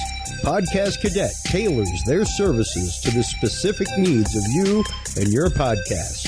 Do you already have a podcast and trying to find ways to engage and grow your audience? Sign up for your Podcast Cadet audit today and let us help you explore new and exciting ways to leverage your content and elevate your podcast brand to whole new levels. From consultational workshops to affordable podcast production and maintenance packages, Podcast Cadet is your one-stop shop for everything podcast related on the internet. Visit podcastcadet.com today to sign up for your consultation or training and use code CURIOUS20 to save 20% off your entire purchase. That website again is podcastcadet.com. And welcome back, everybody. Thank you so much to all of our sponsors as always, especially our new sponsor, WebWorks Wireless. Those guys are fantastic. They're offering some great mobile wireless packages for folks like me that do live production, folks that are out in the woods trying to live kind of more of an off-grid life with their family, but hey, still kind of tethered. You know, so we've been benchmarking things for them very successfully out on the road, doing uploads, all kind of things to make sure that they can actually claim, yeah, unlimited. I can tell you right now, over the last month as a use case, I have actively put up almost 10 gigabytes of data through their system that they've given me. And that is what all of our web streams go through. That is what all of our web streams from the upcoming Mineola Bigfoot Festival, upcoming Folk Monster Festival, upcoming MUFON Symposium, all those live feeds will be coming through WebWorks Wireless. So we're very, very happy to have partnered with them on that. Stop on by and check them out, folks. WebWorksWireless.com. Our guest in this second segment, our good friend, Reverend Michael JS Carter. Welcome back to the show. How are you today? Yay! Good to be back, my friend. I'm glad we're making this a habit. And as I said before, welcome home. I know you've been busy, and thanks for finding the time. Well, man, thank you for taking the time. I know you, as you said in our pre-show conversation, are in the midst of moving, and that's just a whole life process itself. You know, the packing of things and the deciding. It's a lot. It's a lot, brother. And I got all these books. I got more books. But anyway, listen, that's a first world kind of challenge. I'm not in the Ukraine fired in a firefight somewhere. So no complaints. Exactly. No complaints. And, you know, speaking of the burdens of knowledge, so to speak, with all the books and the volumes and everything else, let's start getting into the knowledge of possible lost technologies in the Bible. Now, we've of course had you on talking about, UFOs in the Bible, things like that. You've, of course, been featured on Ancient Aliens numerous times. But the concept of high technology in the Bible has always fascinated me. And when you start going into things like the Ark of the Covenant and even the descriptions of how it's built, it's almost like it's a capacitor. Yeah. And when you start talking about how the manna that came about for the Israeli people, as they were wandering in the desert for 40 years, where did that come from? How did it just magically appear? The staff of Moses, there's all kinds of strange, interesting examples of technology that could be there in the Bible. So let's kind of start, I guess, cracking the nut and getting into a little bit of it. Okay. Well, I want to go back probably a few thousand years before the Exodus, when we look, well, I want to broaden the definition of technology. Yes. Technology being something that basically can make your life a little easier, help you accomplish the tasks that you want. And there are several stories. If we look at Cain building a city, there were tools. Noah builds the ark. Tubal Cain creates, in Genesis 4:22, making stuff out of bronze and iron. The Tower of Babel's built. Solomon builds a temple. Recently scholars are talking that Jesus maybe wasn't the poor carpenter, that he was probably a stonemason because of another definition of the word, the Hebrew, I forget it. But you've heard about it. There's the Ark of the Covenant book. Enoch talks about the angels, the fallen angels, Samjazi and the other, and his followers who, continuing the story of Genesis 6, that the sons of God came into the daughters of men because they were fair. Yeah. And gave us technology. Enoch talks about teaching us how to work with metals, teaching us how to work with dyes and astrology and astronomy, forms of technology in a loose sense of the word, how to make defensive weapons, how to use crystals and gemstones. Yes. And so, we have that template, and I'm sure there's probably more, but Enoch is talking about that these beings gave technology to us. Of course, archaeologists and other studies of the sciences are amazed that we went from this hunter-gatherer, agricultural kind of species, and in a few 100,000 years, we were working with iron and bronze. How was that gap filled? And so, looking at we're looking at the pyramids.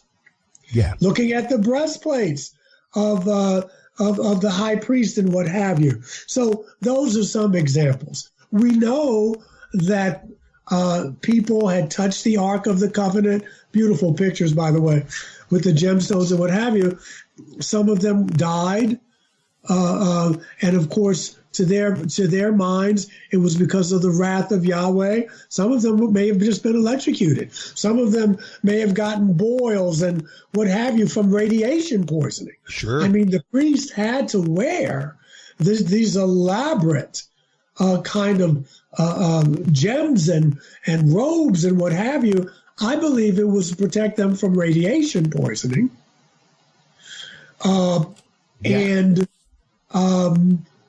But to their minds, it was because they had somehow angered the gods, or they angered Yahweh. We see an example of this when Moses comes down with the commandments and he's glowing. Yeah. He's glowing in Exodus. That sounds like radiation to me. So, we look at the walls of Jericho. Maybe there's the sound technology, because yes, they went counterclockwise and then they went clockwise. But when they blew the shofar, when they blew the horn, the sound was so intense, the vibration was so intense that it collapsed the walls of a city. Yeah. Science is recognizing now that you can probably, you can levitate bricks, boulders, what have you, just by the vibration of sound. So the Bible gives us all of these examples that we're rediscovering, but that our ancestors were telling us this is what happened. This is what happened. The Ark of the Covenant, of course, Ancient Aliens does an episode about this every so often, at least once each season, that this was a device. We just did the episode a couple months ago on the Ark of the Covenant. Yeah. Once again, and it's in the scriptures that they communicated with Yahweh. He gave them the metrics. It has to be built this way. These are the measurements. So they're exact. There was no room for error. And they had the cherubim there and the cherubim, and it was made of gold, and the shittim wood. And everything was designed for these specifications. And this is how they communicated with Yahweh. It was like a receiver, a transmitter. Yeah. But it was also very dangerous. Well,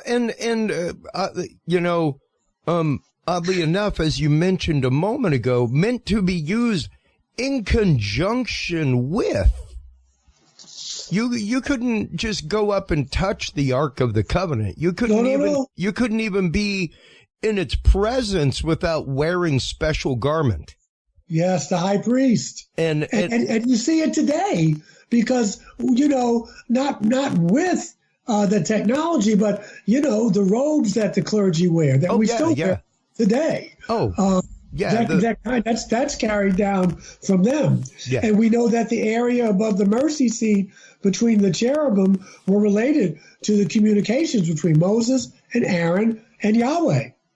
Yeah. Exodus 25:22 talks about that. He can commune with them. He can talk to them. So it's really fascinating looking at the book. Notwithstanding the profound lessons, the profound stories and teachings. So I don't want to say we're reducing it to science fiction, but it lends itself to this interpretation when we look at it through 20th century, 21st century eyes, knowing what we do today. Yeah, absolutely. And even once again, to know that the breastplates that were worn by those that carried the ark, absolutely could be a means by which to shield themselves or to ground themselves from that technology. Once again, the ark in and of itself was meant to be a conduit to communicate with God. The chest plate of the high priests was also meant to do the same thing. The whole image of the chest plate with all of the gemstones and everything, those all represent different archangels and things like that. They're specifically tuned to frequencies, so to speak. Would be the easiest way to put it. And that's why you had to wear protective clothing in the tabernacle. You weren't, and the priests were set aside. Yes, there was privilege, there was all the adulation, maybe the envy, but these people were closest to God, literally and figuratively. And so those vestments in the breastplates, the crystals, they emit light, they would light up to answer questions. They talk about the Urim and the Thummim, right? Yep. And so they were communicating with Yahweh through this device. And those people who did not know how, even when it was captured by their enemies, they would die because they did not have the protection. Yeah. Yes. Yeah. I would call it radioactive contamination. Sure. I mean, radioactive, it could have even been some kind of high frequency device, things like that. And to even the fact of if it was once again, a natural capacitor, Even carrying sand and the remnants of tablets inside. With a gold box that has layers of acacia wood and things like that, you've literally built a capacitor. Yes. Like that's physically what you've done. You've put layers of insulator and conductive material on top of each other and put two ways that it can go out, in and out. And when you go through and read the construction of the ark, there is a very specific part that talks about a rod that goes down into it from one of the cherubim, which oddly enough would be just like a cathode on a battery, something like that. So to think about these garments that they're wearing as some means to ground themselves and to dissipate that energy if it hit them, you know. It was a dangerous business, my friend. Yeah. There are numerous accounts of people being struck down, being struck dead immediately just by being in the presence of the ark. That's right. Without that. That's right. And, you know, one of the other concepts that was there for the ark, at least one theory, was that it was a power source for what was called the manna machine, which was basically a machine that was given by angelic beings to the high priest to help generate food for them while they were wandering in the desert.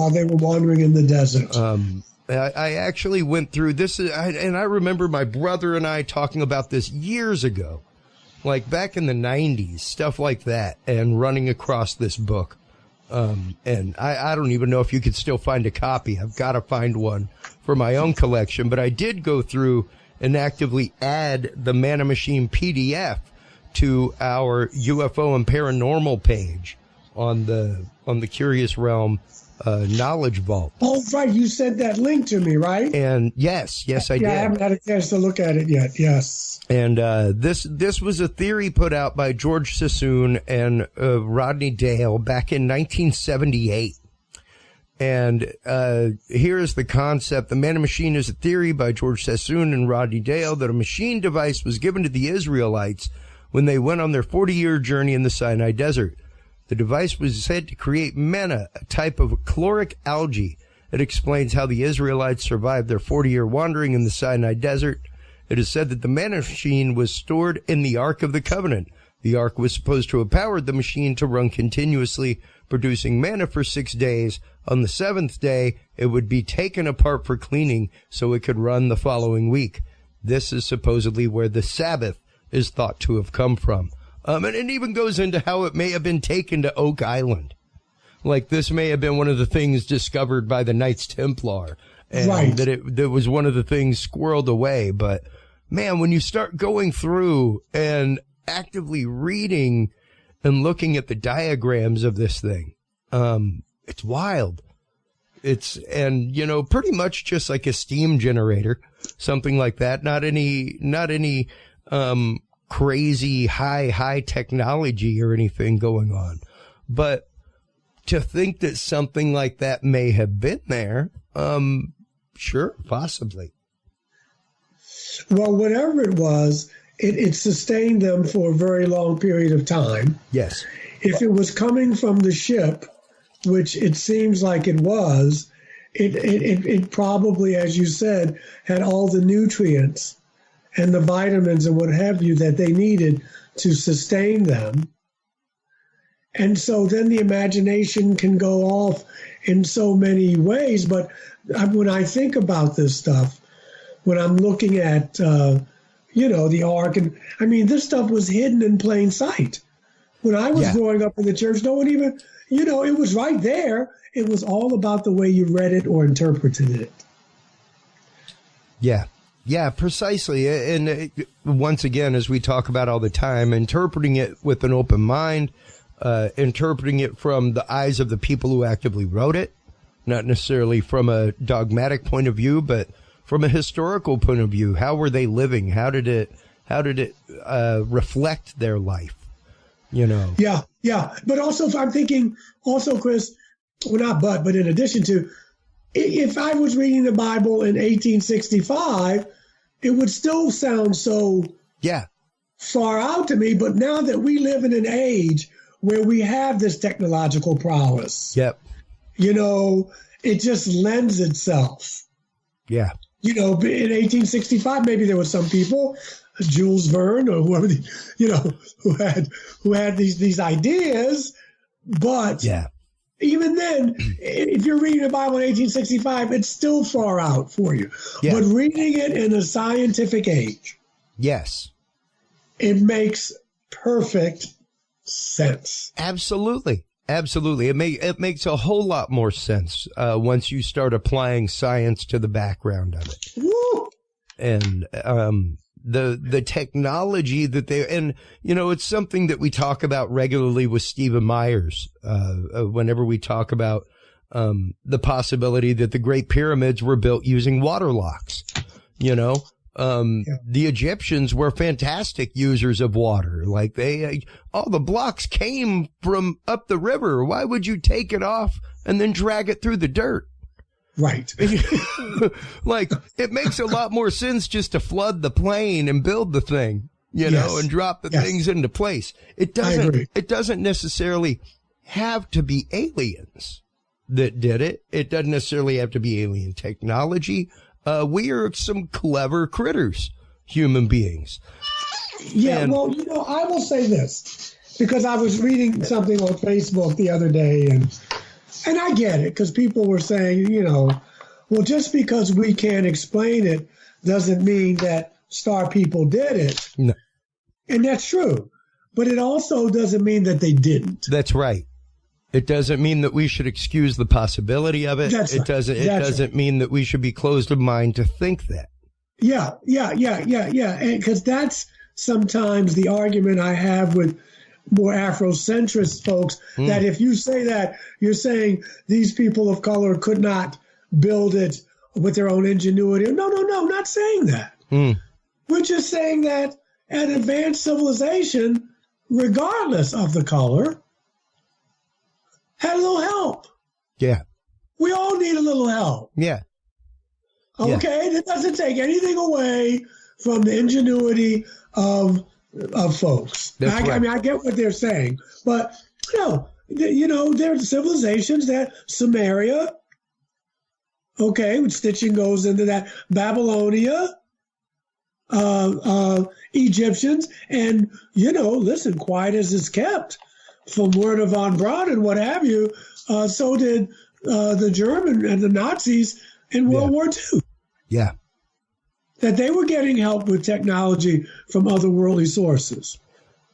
Well, and interestingly enough, we're literally obsessed with the technology from the Bible, with finding things like the Ark of the Covenant, with finding things like the Spear of Destiny. They were obsessed with these, what they considered to be magical objects. And even going back to their work with Der Glocken, and its basis on like Mercury vortex engines, like what are spoken about in Vedic texts, all that kind of stuff. They were playing with high technology that came and was sourced from ancient text and ancient thought, you know? And it's really interesting to see us even now, starting to apply some of this technology. Yeah. But and I think the cat is jumping up. That's all. I think that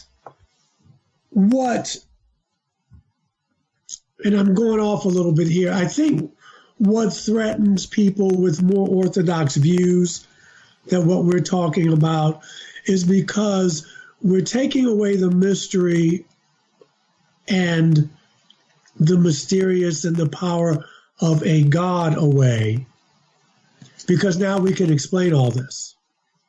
Do you see what I'm saying? My God, man, did you just compare it to like breaking a child's heart when you tell them it's just prestidigitation? There's a term for it, boy. It's called prestidigitation. Like, yeah. I mean, watch what the other hand's doing. Yes, and you know, and I know, folks, that like even when we go into artificial intelligence and, you know, robotics and pretty much what this is going to be like in the future. The future's now, and a lot of people are saying we're playing God, but in some ways we are, in the sense of we have the knowledge, we just don't have the spirituality to go with it. Thank you. But there's nothing wrong with these advances. It's just how we use them. And you know, you could not get more sci-fi prophet than to say it that way. Quite literally, because one of the points that I make all the time on this show, Michael, is we are verging on a whole new world of technology. Yes. A whole new world, man. Like I grew up with an Atari 2600, you know, like, and to know that has just been obliterated. Even Moore's Law, which I grew up with, obliterated now. It's gone. That math is like archaic by 5 years. Yeah. It's mind numbing. And to think that our application of all this is a sex bot. Yeah. It's one of those, like, you want to know how you end up with the Matrix? You want to know how you end up with it? You turn them all into slaves, or you turn them all into sex bots. Yeah. And then once they become sentient, they get to see the past and go, oh, that's what you created us for? You monsters. Yes. You know, and it really is that we have the technology, but we do not have the spirituality. That's right. And that's why we'll destroy ourselves if we're not careful. And no, you said it, and I've always believed it. And, you know, to me, it's like money. Money's not evil. Money's neutral. It's the ideas you bring to it. And so when people tell me that, I'm not saying that there's not a God. I probably don't define that the way some people do, but I hear what you're saying, that we have all this technology. It's almost like worshiping it. And if we don't know how to use it, we'll blow ourselves up. But there's also the chance that evolution is slow, but we can use this. To me, it's not playing God at all. Yeah. When I think about some of these star races who have already perfected this, well, maybe not perfected it, but, you know, they have sentient beings, you know, they find their craft, they do whatever they do. That's how advanced the technology is, and the spirituality is. But I get the fear that we don't have that. And so we will wind up trying to play God by not having the spiritual piece. And we will just have to start over because we're just going to destroy everything. I get that fear. Yeah. Oh, no, I utterly grasp it. No, I think a lot of people, especially whenever 2012 happened and the whole Mayan prophecy, I think a lot of people misinterpreted that prophecy because you have to understand the whole cycle of Mayan culture and the day and the night, and the fact that, yes, the cycle was ending. The day was ending. The burgeoning of a technology, whether it's the fire, the wheel, you know, ships on water, what have you. We hit a point of technology as humanity, and now we're at the point of nighttime, which is the application of that. And our chance to sink or swim. Now it's like, okay, Prometheus has given you fire. Do you burn the place down or do you cook a steak for the village? There you go. You got a choice. And that's what we're in right now, is that moment of choice and application of this technology. Yeah. And I don't know how long the window is. Yeah. You know, you can say, you know, we come from the Piscean age to the Aquarian age, however you want to frame it. But we have a window where we can make a choice to evolve, to become, to recognize that God in us, that consciousness, call it what you will, or we will burn this earth out to a cinder and we'll start over. And because you know what? It's happened. Oh, yeah. Yeah. No, like it's definitely happened. We are just part of a cycle, man. We contribute to the cycle, most definitely. But hey, we can't do nothing about Earth's poles flipping. And when it happens, Are we ready? You know, like we can worry about a power grid all day, but are we ready? Like for that? Yeah, because we have contributed to the poles melting. Yeah. Yeah, absolutely. I was in church Sunday, and the sermon was on a different topic, more of a geopolitical thing, but someone came up to me who's into what we're into, and she said, you know, we touched on a little bit about nuclear weapons and the threat that's going on now. And she said, well, do you think the star people will come and save us? And I said, I don't think so. But I will say this, to think that way, to my estimation, you want to be more involved than that, because what you're saying is somebody come help clean up the mess. I'm not saying they won't, but I wouldn't want to base my whole existence on someone saving me from the mess that I've made. Well, you know, man, one of the things that we've talked about regularly recently with the whole disclosure thing and all that is the idea of Project Bluebeam. And the idea of we now have a massive amount of technology where we got holograms, like we can build a holodeck. Like we have holograms that you can feel and touch. Like you can shake hands with the hologram and you will feel that hand. Yes. So the idea of using this technology to deceive mankind in order to affect a spiritual division between those who are apocalypse driven and those who are not. We could make the second coming of Jesus into an event. That's totally a false flag. It's disturbingly real. It's a disturbingly real possibility. And to think, like you said, that concept of, oh, please somebody save us. That is all too easy the basket to fall into. And sadly, I think what they're trying to go for as that means of control, you know, is when things happen, something will intervene and, oh, please save us. But is it really that? You know, is it really that entity? You know? And I think that's the danger that we have. I think that's the danger once again with all of this ancient technology is that there's always that spiritual caveat. There's always that fact of you have to be spiritually prepared in order to use the technology. 'Cause if you aren't, the ark will kill you. Yeah. Yes. You know, like you had to go through ritual before you even, garb or not. Yeah. You know, you had to go through fasting. You had to be spiritually ready to enter the sanctum sanctorum, the inner sanctum of the temple and be in presence. So, you know, the fact of us being spiritually ready to use this technology, I think is a big part of the technology itself. Well, time was going to tell. It doesn't look good now. It's not a pretty picture. It's not a pretty picture. But as with all prophecy and stuff like that, there is a way out.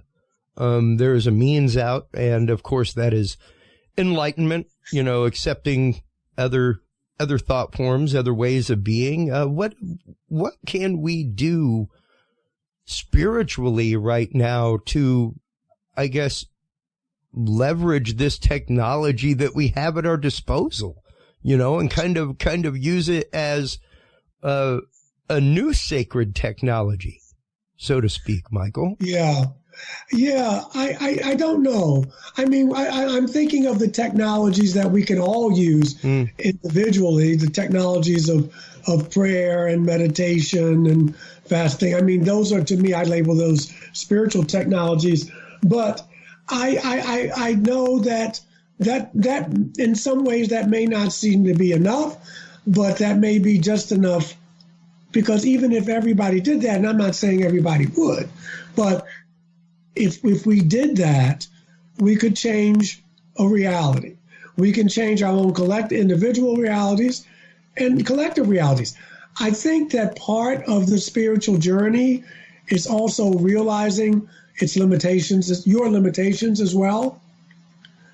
And by that, I mean, I can't talk to Biden. I can't talk to Putin. I can't talk to folks at the UN. I can't do that. But what I can do, and not that I wouldn't want to, but the mechanisms is just more, what I can do is what I'm doing now.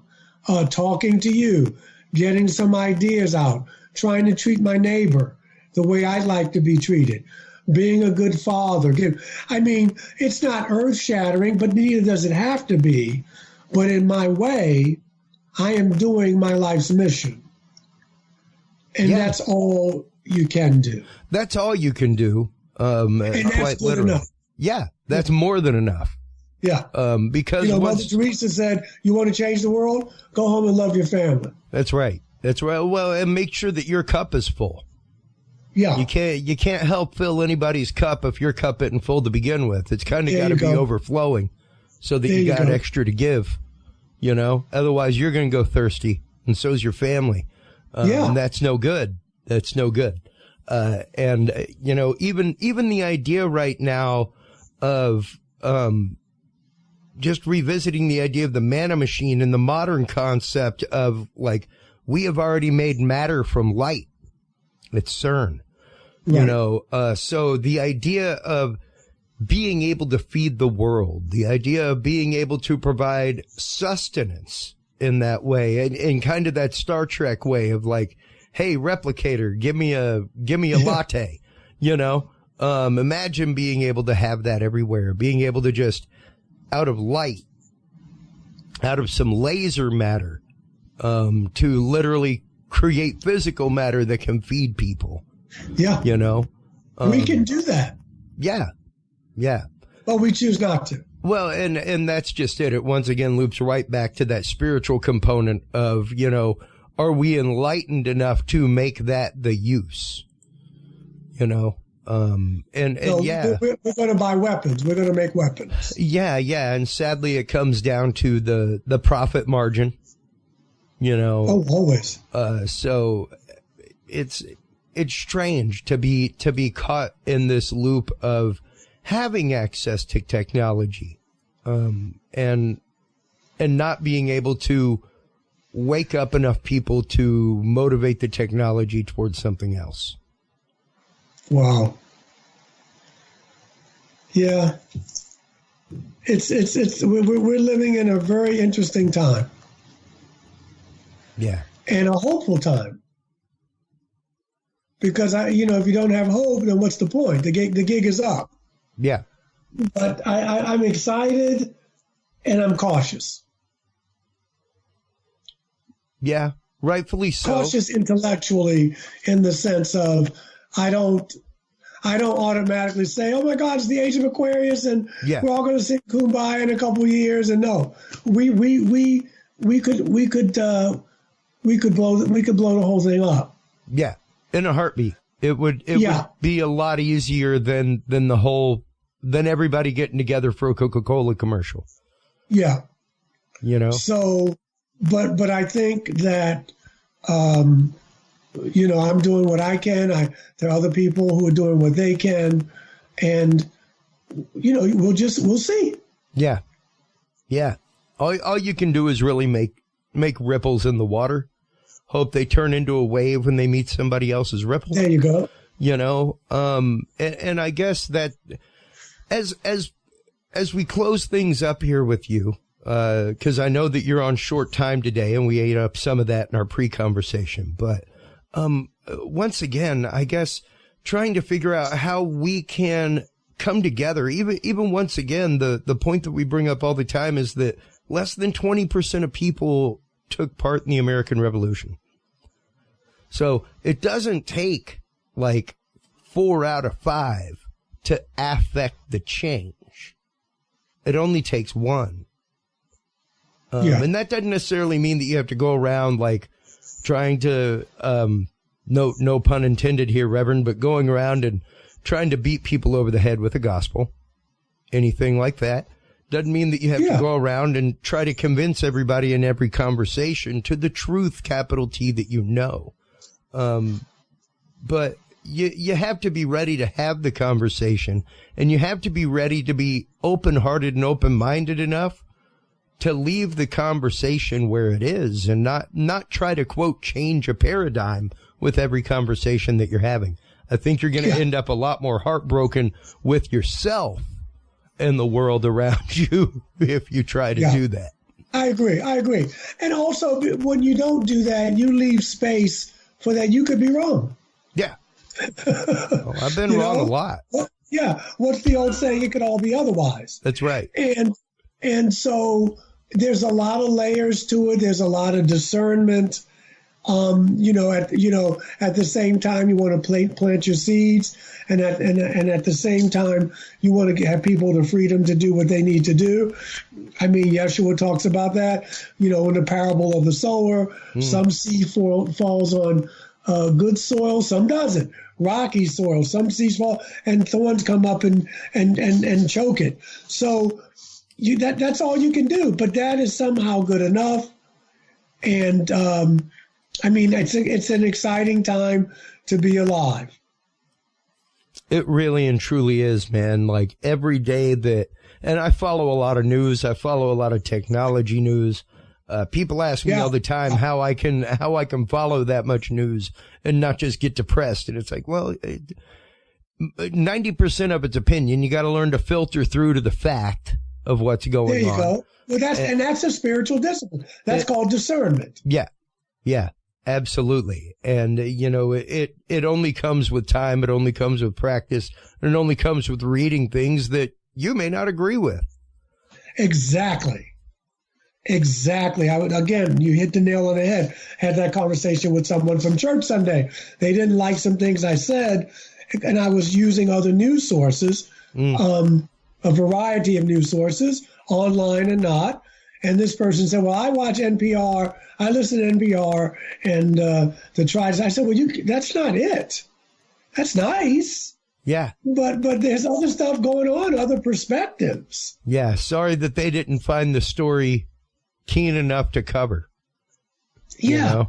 Yeah. Especially when we know that most of this stuff is being given to us by corporations anyway. Yeah. Yeah.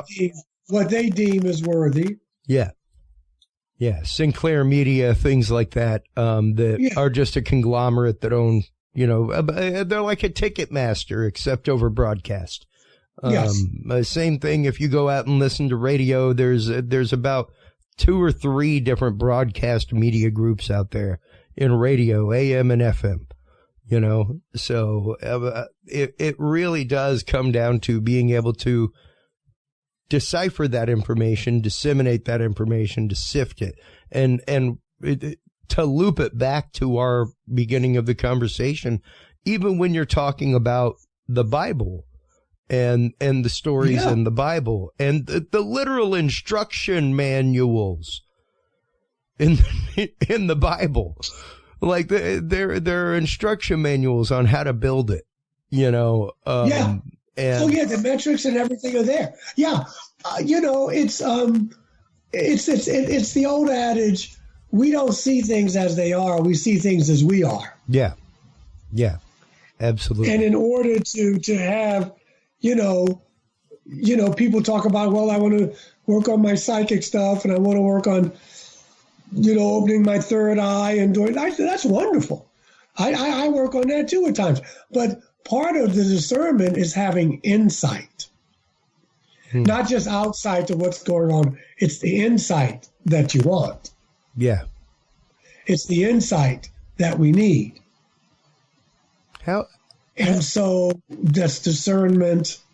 There's listening, as you said, to other voices that I may not agree with, because there's always 3 sides to the story. There's yours, mine, and the truth. Mm-hmm. And so it's a lesson each and every day, brother, that I get up. Yeah. But I'm glad I get up. Yeah. Absolutely. What can people start to do to slow down and, I guess, start to gather that insight? Really, it's hard. It's hard. We're surrounded by, I'm literally surrounded by no less than 4 screens right now, just doing this show. And I will be at this workstation the rest of the day working, Michael. And it's hard for us to mentally slow down. Even the way that somebody could slow down and meditate in the 80s or 90s. We're literally bombarded almost. So what can we do to begin to slow down, to gain that insight that leads to discernment? Well, I think you just said it. You are aware of what you need to do. You just have to take the time to do it. A friend of mine yesterday, she's a very talented psychic. She was talking about that her and her husband, they're both ex-military, really good people. They just decided that at least one night for their family, her daughters, no technology. Yeah. We are going to just be as a family, whether you're in the other room looking at your books or whatever. We're going to stay away from the screen. Now, that can be drastic when people like you who make their living, but if you find the time, because there's no right or wrong way, and it's going to be different each and every day, to be still. Whether that means sitting in a lotus position, whether that means lighting a candle and just staring at it, whether it means going for a walk in nature, taking your shoes off and getting your feet on the earth. Those are the technologies.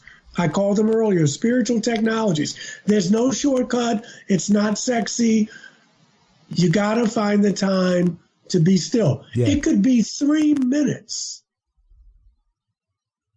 To your unconscious mind, to your subconscious mind, 3 minutes is an eternity if you can slow down your thoughts. Yeah. It's an eternity. It doesn't have to be. And I struggle with it too. I go 7 days. I'm meditating for 20 minutes, 10 in the morning, 10 at night, or 30 minutes. Yeah. And then sometimes I go a week. And maybe I put on a meditation tape or whatever. It's not a competition. It's not it's not about trying to be the Dalai Lama, but be still and know. Walk away from the screen and go outside in the sun. Go on your porch. I'm telling you, it's the gift that keeps on giving. And that's when the insight comes, because you can't hear the guidance that you need if you're not still. Yeah. Yeah. Even in Star Trek, right?